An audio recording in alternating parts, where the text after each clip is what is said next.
of the device that was used, because they'll want to know how it was constructed and whether people had knowledge of the construction of this device, maybe had a hand in constructing it or supplying some of the materials.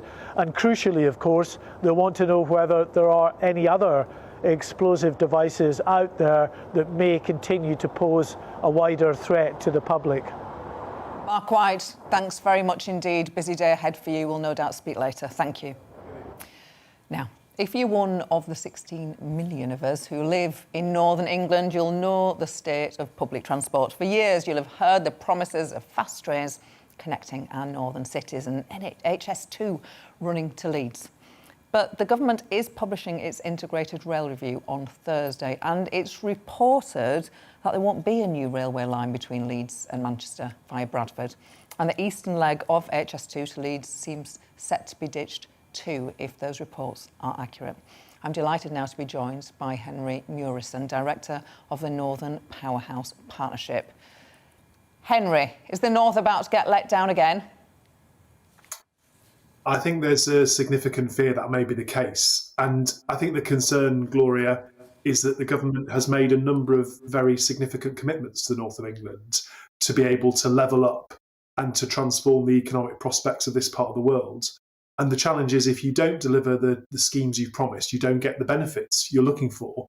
And what we in the North have been hoping to achieve is to give the UK that rebalanced economy that would so benefit not just this part of the world, but the whole country. If you raise northern productivity, you also raise the tax base here in the north of England, and you stop the necessity of fiscal transfers from London and the South East, transferring and helping pay for public services in this part of the world relative to the tax revenues we generate. So this isn't investment for the Treasury for nothing in return. And as much as I am concerned by the HS2 proposals, and I think they will limit the benefits of that, the fact there is still going to be the section of HS2 between Leeds and Sheffield built, I don't think it's really a new line, if that makes sense, a new idea. It's just not cutting that section of HS2. That is a good idea and better than losing the whole project north of the Midlands.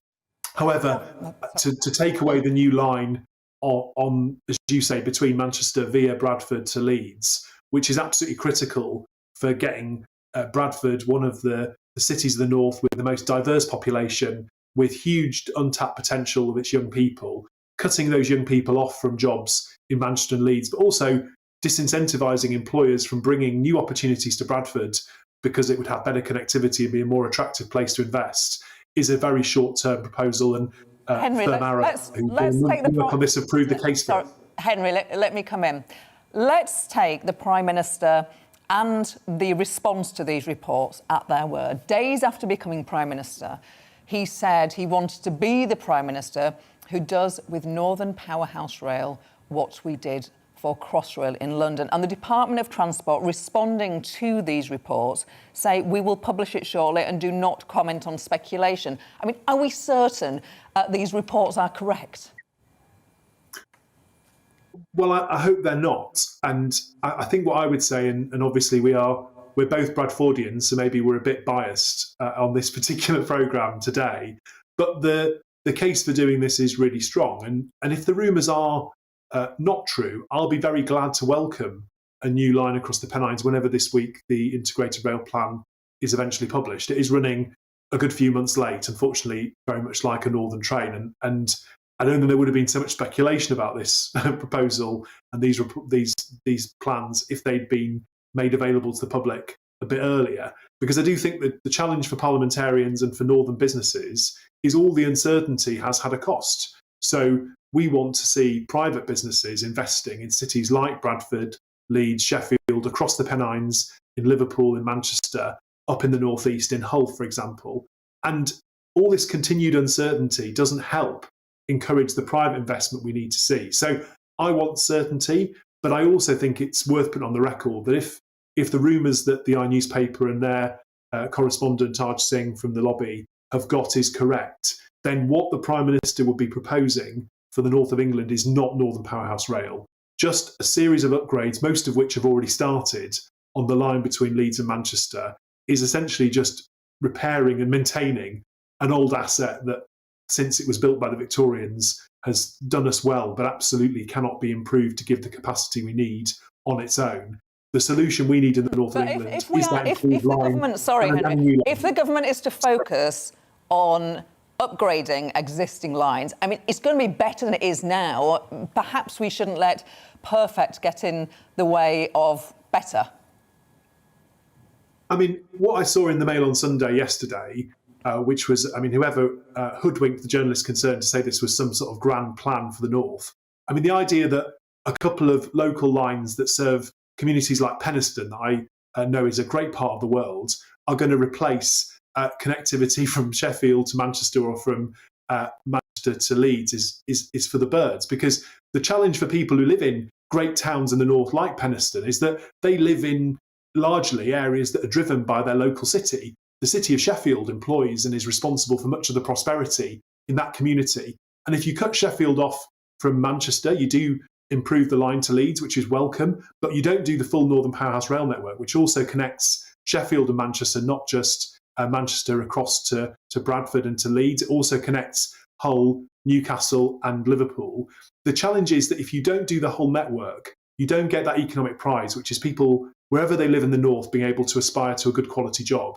And the reason we lose our young people and our graduates from many of our northern cities is, other than in a number of them, like Manchester and Leeds, there just aren't the opportunities to build a whole career in the north. And if you're going to attract significant employers, big investors to the north of England, they need access to the whole talent pool. The way that if you put a business or an organisation in London, you can get people from across the greater southeast.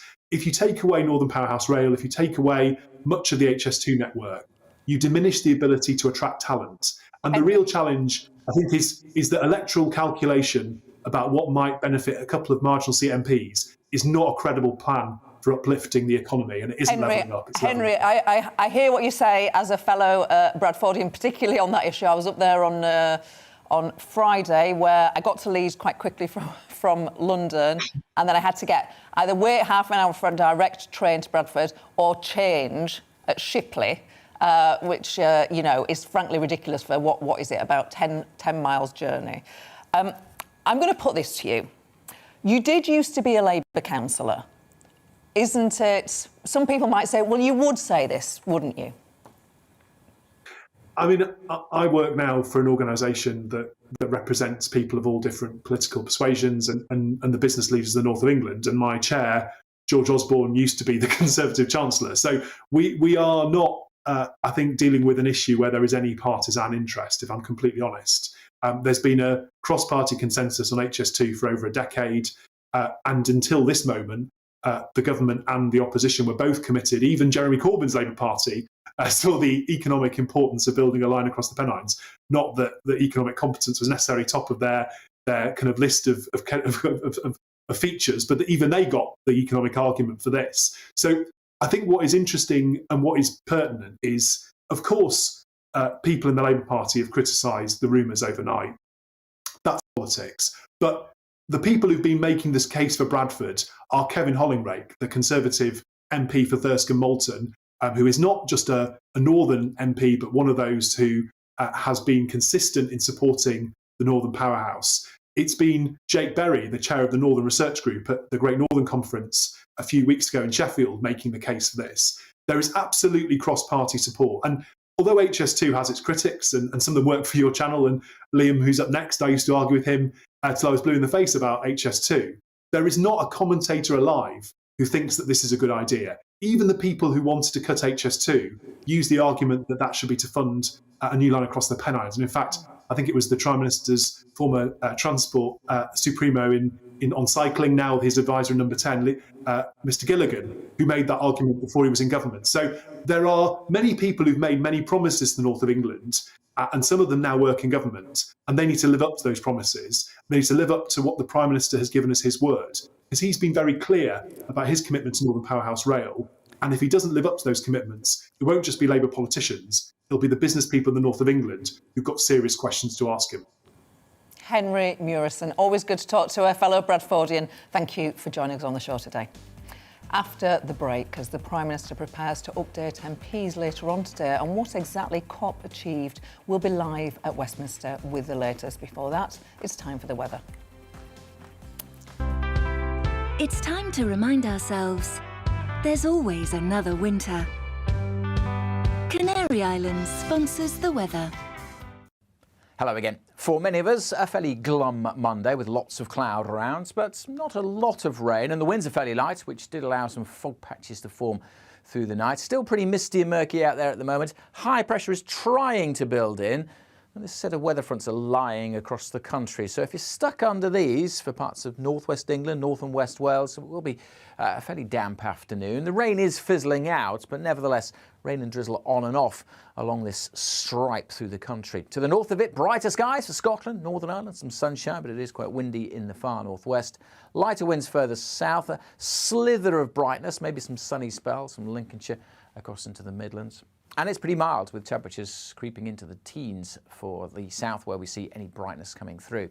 Now, that zone of damp weather, that weak weather front, weakens further overnight. Just really an area of cloud slipping into South Wales and the Midlands. Some mist and fog is possible, but it's going to be too windy for that across northern Scotland. Very gusty conditions here through the early hours with some showers. But most will be dry, and where we've got clearer skies, it will turn quite chilly. Temperatures well down into single figures.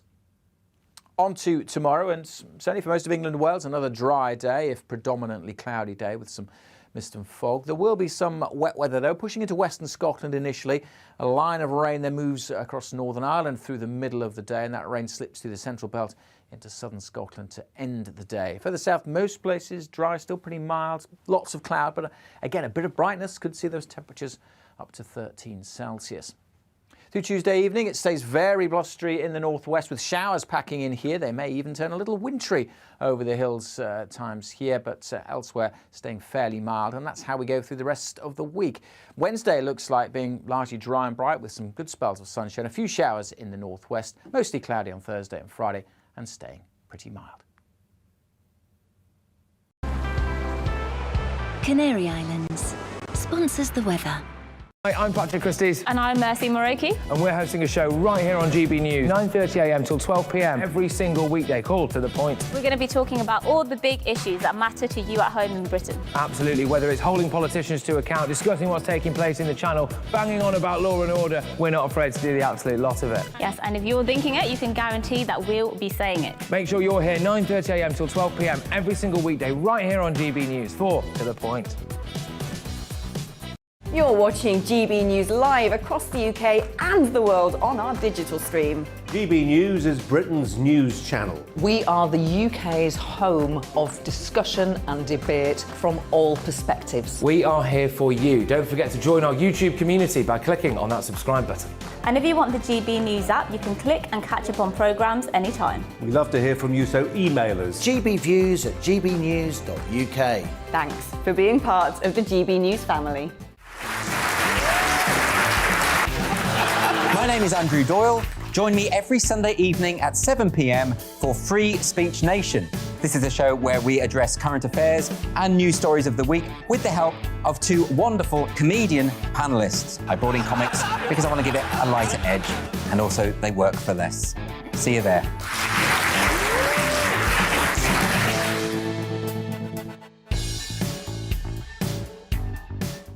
Join my show Farage, 7pm till 8pm, Monday through Thursday. And there you will get opinion, analysis, debate, and I'll cover stories that nobody else dares to touch. And then for the last 15 minutes, talking pints. We're over a drink. We have a civilised conversation with someone. We very often disagree, but we do it in a grown-up way. Come and join me on Farage.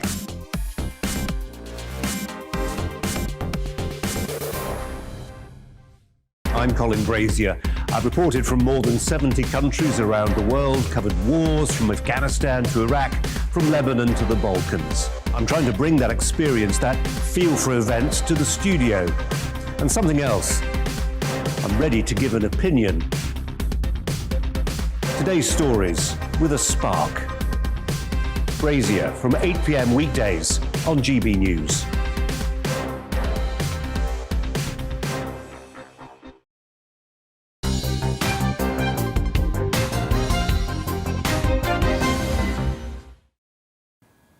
Now, was it a cop-out? Or, as the Prime Minister claimed, did the watering down of the COP summit deal on coal from being phased out to merely phase down not really make much difference. The UK's COP president, Alok Sharma, clearly felt the change in language did matter since he was reduced to a tearful apology of the way the process has unfolded. The Prime Minister is preparing to sell its success when he delivers his statement to MPs at about 4:15 this afternoon. Our political correspondent, Tom Howard, is outside Downing Street for us. Tom. Hi, Tom. Good to see you. Good to see you in London. Hi, Gloria. Good to see you. So what can we expect from the Prime Minister when he updates MPs this afternoon? Well, I think the Prime Minister will be trying to spin this as a success. Last night we heard that he called it over 6 out of 10. Obviously that's been picked up by a lot of the media and a lot of the commentariat as a bit of a dampening of those high expectations that the summit did have. But the PM will be really trying to sing the praises of what went on. There were some big steps forward, although of course it seemed to be a little bit besmirched really by that last minute watering down, that ambush, if you will, from both China and India. Now, it's interesting because the UK is still in the COP presidency. Alok Sharma is still the president of COP for the rest of the year. The Prime Minister will probably be trying to strike a bit of a diplomatic tone. We've seen some briefing in the press this morning that the British may not have been particularly happy with the way that the US and the EU acted, being faster to fold to those Chinese and Indian demands at the last minute than perhaps the British would have liked to be. But obviously when it comes to saying that sort of stuff on the record, the Prime Minister needs to be very careful, and the British government is taking a very diplomatic tone, not being overtly critical of any particular country, but saying that all countries will have to speak up for their own people and respond in their own way to those climate vulnerable countries who are so concerned. We've had news on booster jabs, haven't we, Tom?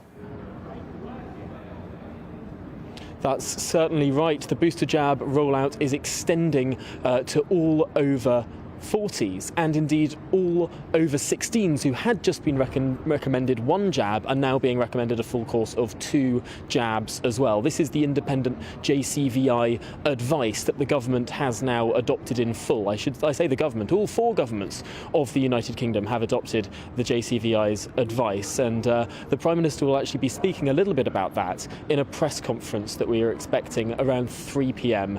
today. So no doubt the Prime Minister will be encouraging everyone when they're offered to go and get that jab, to take on those jabs, because as he has said so many times, he does not want to deliver a plan B. He does not want to close down any more of the economy or restrict people's lives, and the way to avoid doing that is to get your jab.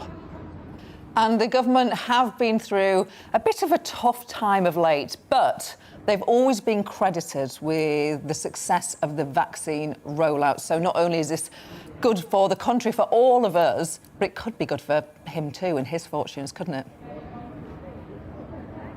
Certainly, and it did seem at the start of this booster jab rollout that the rollout was going a little bit slower than it was last time. There was quite a bit of criticism in terms of maybe not the urgency, the sense of urgency that there was back when the country was under lockdown. Potentially people are dawdling a little bit more. But it's true to say that the pace of that vaccine rollout, that booster jab rollout, has certainly picked up. More and more people getting their jabs every day now. So potentially this could be a bit of a boost for the Prime Minister after a long, torrid time, although there are many other challenges that he faces as well. Of course, we've seen now what has been confirmed by police as a terrorist incident that occurred yesterday. No doubt the Prime Minister will have some words to say about that in his statement at 3 o'clock as well. And of course, there are many other scandals that are rolling around this government, not least Northern Powerhouse Rail, not least the ongoing lobbying scandal as well. This is a Prime Minister who has fires on many fronts. Tom Howard, thank you as ever for bringing us up to date. Coming up, we talk to the MP leading the charge for tougher sentences for people who kill through dangerous driving. But first, the news with Rosie.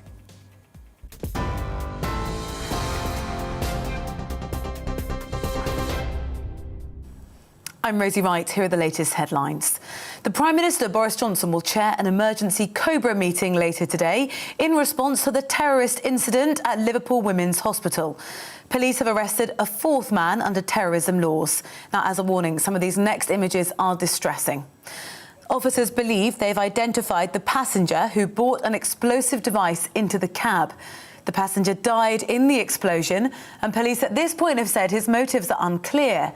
The driver of the taxi, David Perry, who escaped with injuries, has been praised by the Prime Minister for acting with incredible presence of mind and bravery. The COVID-19 vaccine booster programme has been extended to over 40s. The Joint Committee on Vaccination and Immunisation said all adults over the age of 40 should be offered a booster jab 6 months after their second dose.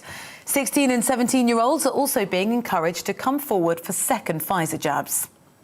Boris Johnson has hailed the COP26 agreement as game-changing, but has also expressed disappointment after last-minute changes were made to the deal. Leaders agreed to phase down, not phase out, unabated coal after requests by India and China. Alok Sharma, the president of the conference, has apologised to delegates after he was forced to rephrase the pledge. The real living wage has been increased across the country. The new hourly rate will go up to £11.05 for those with jobs in London and £9.90 outside the capital. Almost 9,000 employers already pay it, which is higher than the statutory living wage. It's going to have an impact on more than 300,000 workers. Turkey is still on the menu this Christmas, as poultry bosses say there will definitely be enough ahead of the festive season. The British Poultry Council said staffing pressures have been eased due to more visas being issued to foreign workers. You are right up to date. I'll be back with more on today's stories at the top of the hour.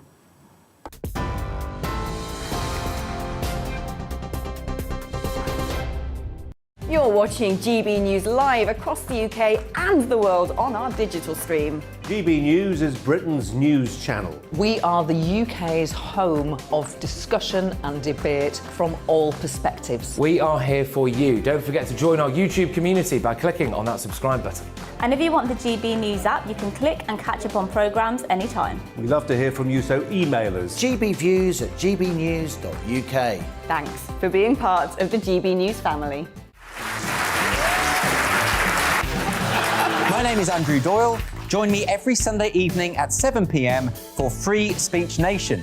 This is a show where we address current affairs and news stories of the week with the help of two wonderful comedian panellists. I brought in comics because I want to give it a lighter edge, and also they work for less.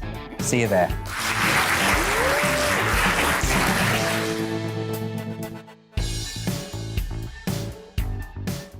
Join my show Farage, 7 p.m. till 8 p.m. Monday through Thursday, and there you will get opinion, analysis, debate, and I'll cover stories that nobody else dares to touch.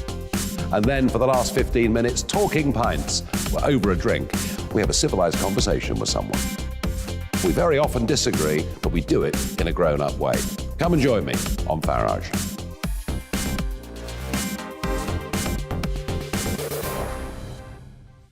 I'm Colin Brazier.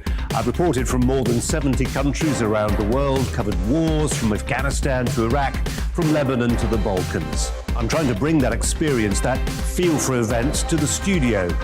And something else. I'm ready to give an opinion. Today's stories with a spark.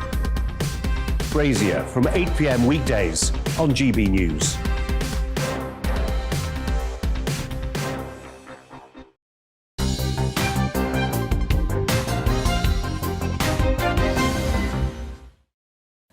Now, today is Petitions Day in the House of Commons, and we like to bring you these debates because they're the issues that matter to you that don't get the coverage elsewhere. Today, road traffic safety is on the agenda as MPs prepare to debate two petitions concerning tougher sanctions for fatal hit and runs and for people who don't stop when the accident isn't a fatality. Joining me now is Ben Bradshaw, Labour MP for Exeter, who is involved in the debate.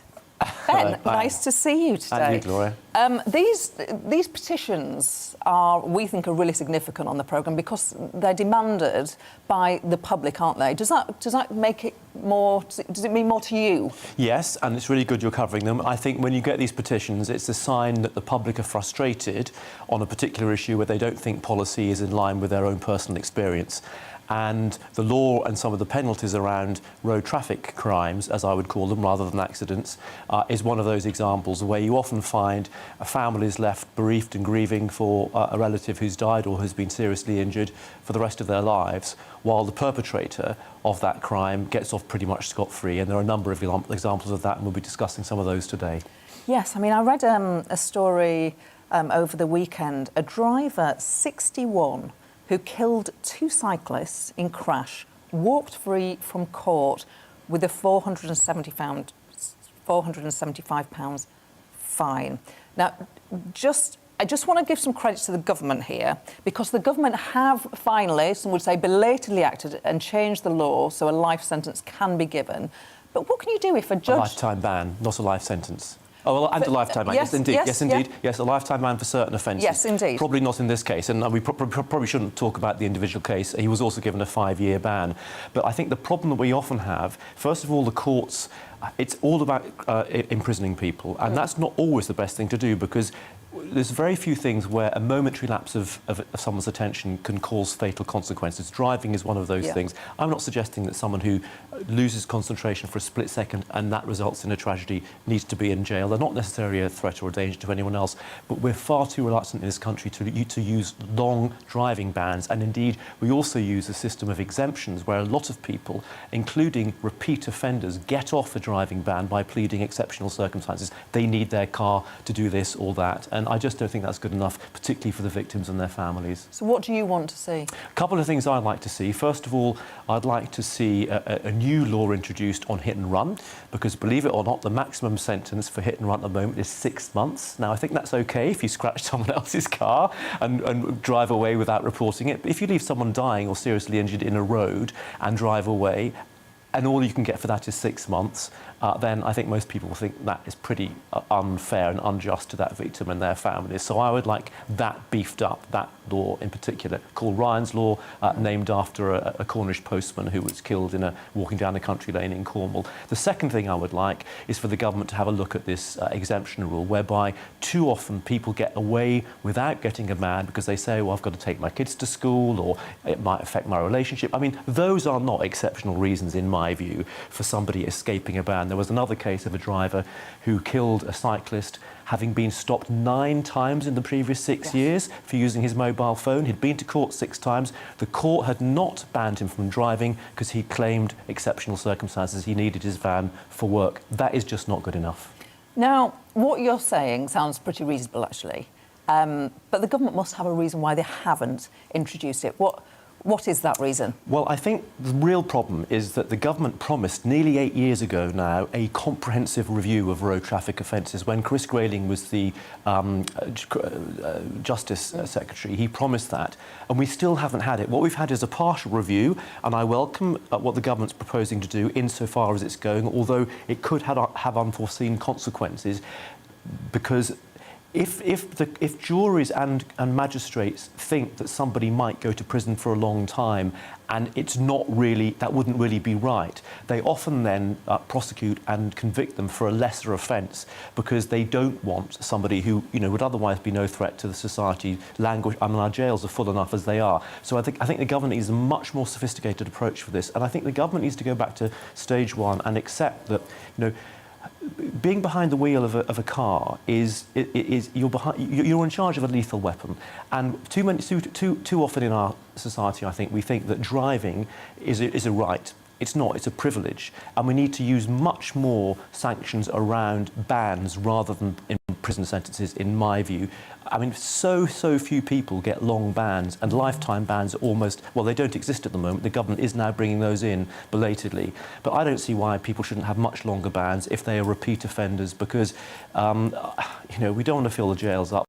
But the families who suffer the consequences of these crimes are left really feeling that they've had no justice for their loved ones, and the punishment doesn't fit the crime. But I'm not sure that if a driver who has taken their loved one's life is subject to a ban on driving, I don't think you're going to feel like you've got justice. You want them locked up, no matter how full the jails. Well, I think it depends on the case, doesn't it? But I mean, in the end, if there is a particular problem with this person around driving and they're not otherwise a danger to society, what's the point in the huge expense of locking them up in jails that are overcrowded? I think, in a way, it's a much more sensible punishment. After all, it's the driving that has caused the death or the injury, and being deprived of that privilege, I think would often in many cases be a much more effective and appropriate penalty. And you have urged the government to introduce a maximum prison sentence of 14 years where a driver fails to stop and exchange details or report a collision to the police in particular cases. So in the case of hit and run, where you might have a reasonable suspicion that you caused injury or serious death to somebody, yes. I mean, at the moment, as I say, the maximum sentence for hit and run, whatever the consequences, is 6 months. I mean, you know, that is just... And there are several cases of people, and I'll be naming them in debate this afternoon if I get the opportunity to speak, who could well have survived if the driver concerned had alerted the police and the emergency services and they'd been on the sooner, but these people were left dying, essentially, in the road, and as a result, they're not with their families anymore today. Why do you campaign on this? Why is it an issue which you've taken up? Well, actually, I don't know, maybe like you, Gloria, when you were MP. I mean, one of the first cases I dealt with as an MP was a case of a daughter of a constituent of mine who had been killed in tragic circumstances. And I just went through that experience with that family and the grief and the anger that they experienced when they didn't feel that what happened to her daughter was being taken seriously by the criminal justice system. I'm also a cyclist. I go around my constituency by bike. I'm a pedestrian. So I'm acutely aware of the vulnerability of people on the roads. And our figures are getting worse. I mean, they were getting better for most of the post-war period. But in the last 10 years, road accidents, particularly hit and runs, are going up again. Deaths, serious injuries going up again. And it's the biggest cause of death, of avoidable death for young people under 30. So I've been involved in this for a long time, supporting these the organisations that support families and campaign for road safety. And I just don't think that our laws have kept up with changing attitudes to this as well. And just to go back to how these debates arise, I want the public to feel confident that something might happen. Just explain, they're often really quite busy, these debates, aren't they, with MPs attending, and the Minister has to respond. So it's not just a talking shop, one hopes. The Government Minister, with responsibility for this, she will have to respond to your point and every other MP who joins this debate as a result of the public's demand for it to happen. Yes, the Minister has to respond. The opposition front bench spokesperson also makes a contribution. And this debate is particularly timely because there's a bill going through Parliament at the moment that introduces these new offences, but I don't think, and several of my colleagues don't think, goes far enough and leaves lots of these problems not addressed. And we want the government to look again at this before it comes back to the Commons and improve it.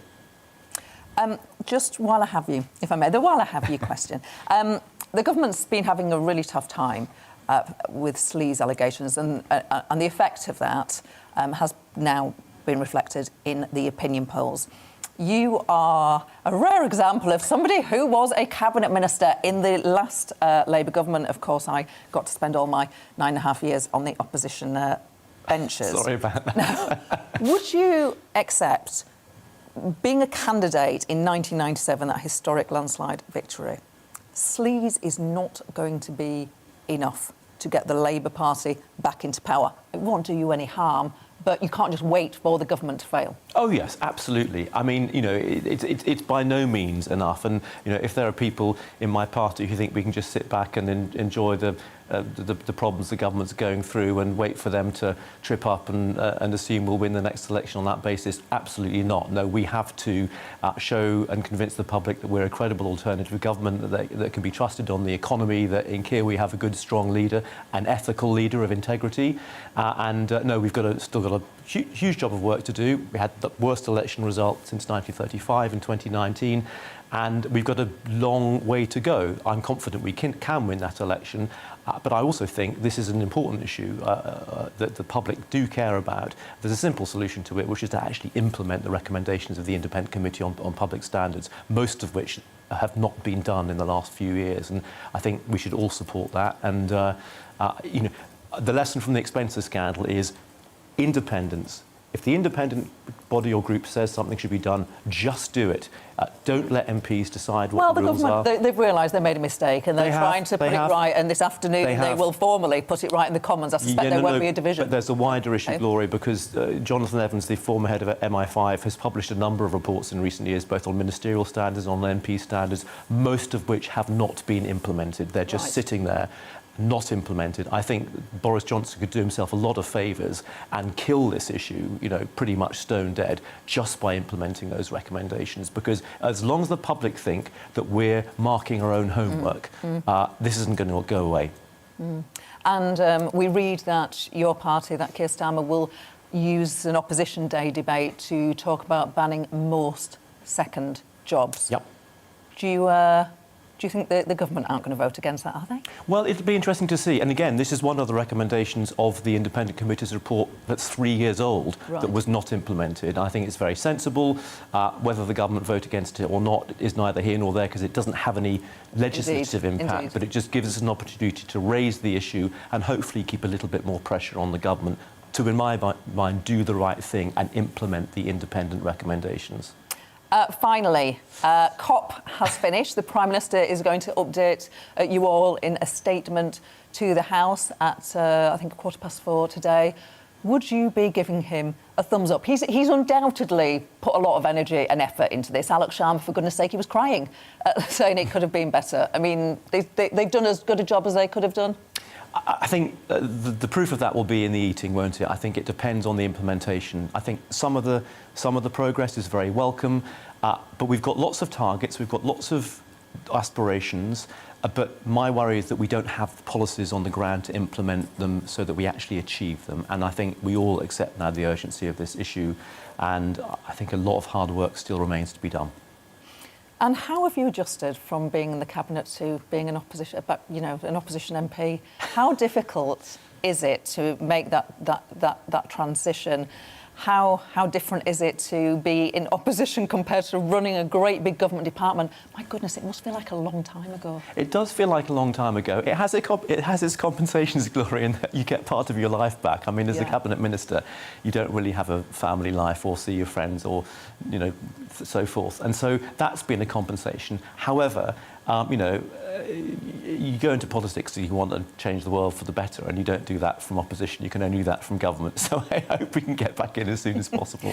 And just to stick on the other public petitions debate that's happening this afternoon, which is sewage.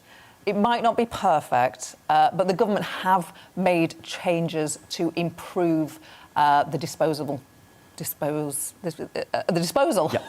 of sewage into our rivers and waters, haven't they? They've made some progress on that. Well, they've moved a bit, thanks to the fantastic campaign and the pressure from us and some Tory MPs doing the right thing. It still doesn't go as far as we think it should. And for me, this is one of those examples where, one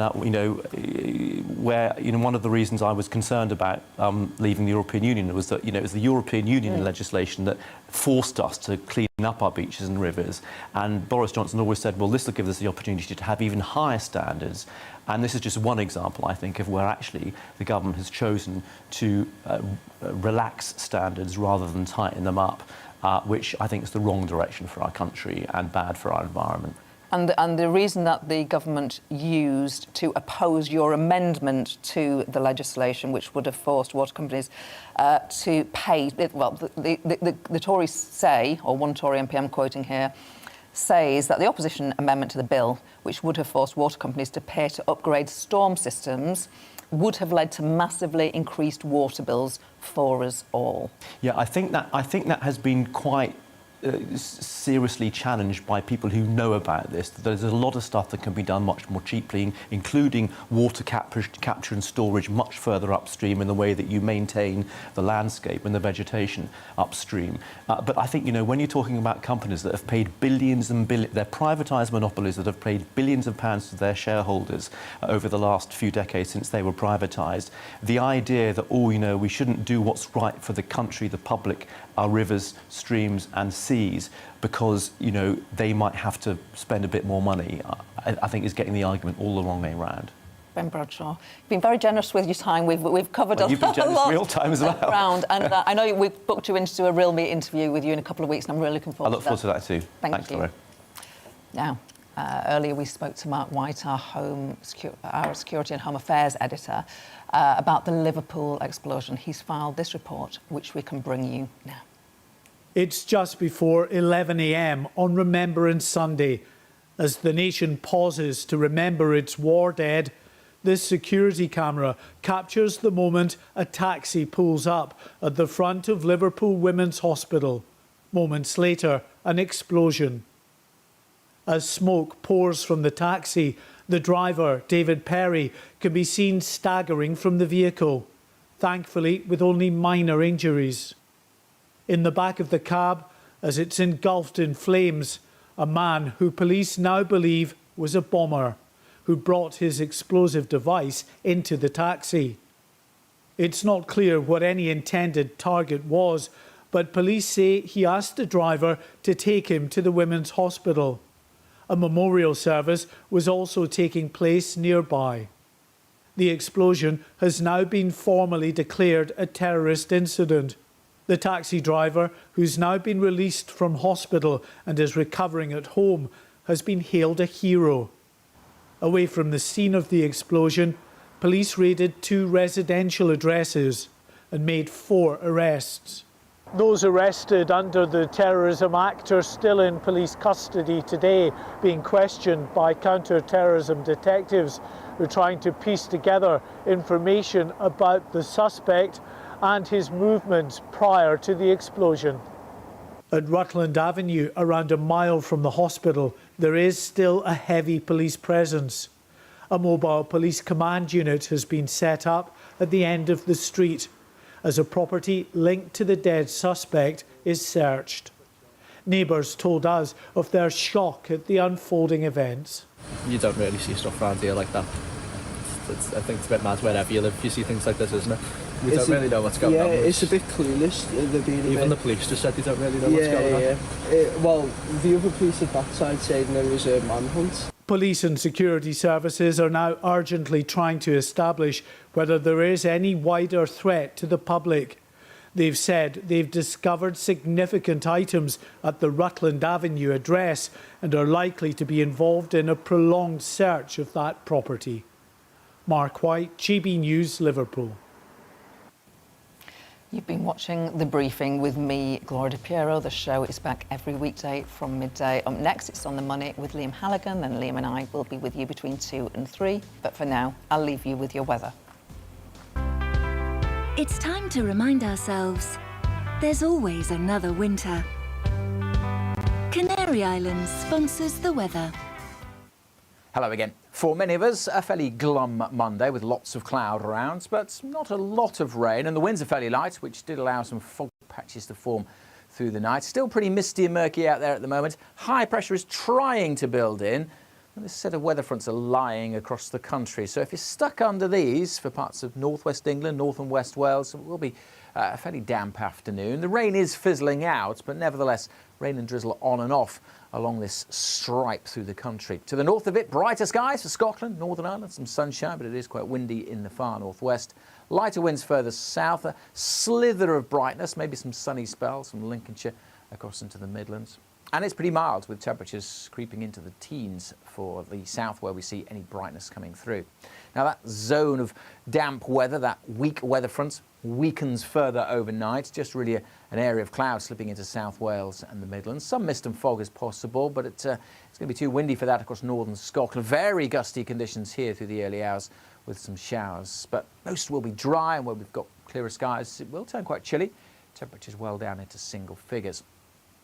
On to tomorrow, and certainly for most of England and Wales, another dry day, if predominantly cloudy day with some mist and fog. There will be some wet weather, though, pushing into western Scotland initially. A line of rain then moves across Northern Ireland through the middle of the day, and that rain slips through the central belt into southern Scotland to end the day. Further south, most places dry, still pretty mild, lots of cloud, but again, a bit of brightness. Could see those temperatures up to 13 Celsius.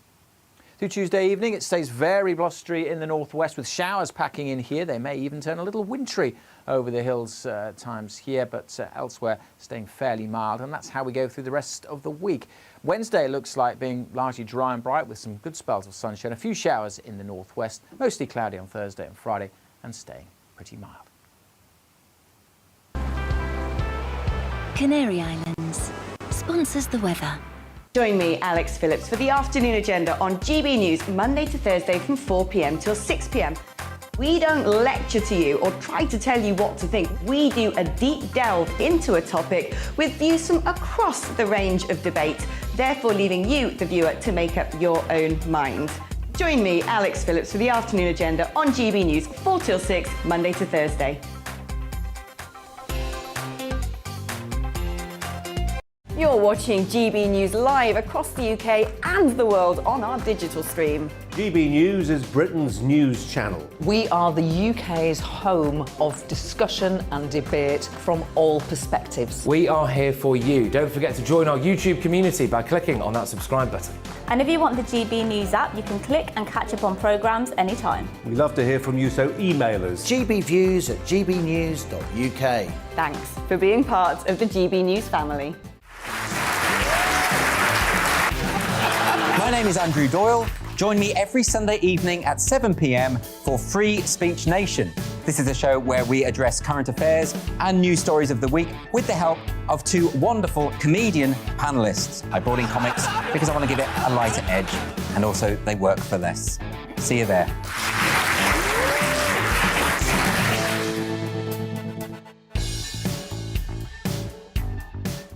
Join my show Farage, 7 p.m. till 8 p.m. Monday through Thursday. And there you will get opinion, analysis, debate, and I'll cover stories that nobody else dares to touch. And then for the last 15 minutes, talking pints. We're over a drink. We have a civilized conversation with someone. We very often disagree, but we do it in a grown-up way. Come and join me on Farage.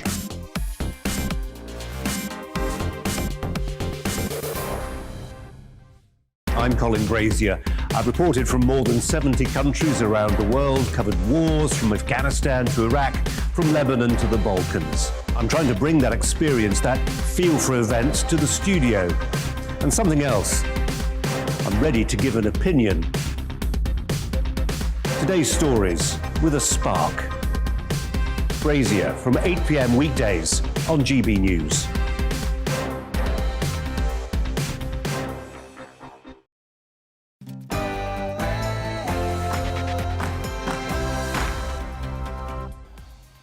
Welcome to a new week of On the Money, your daily weekday dose of economics, business and consumer news.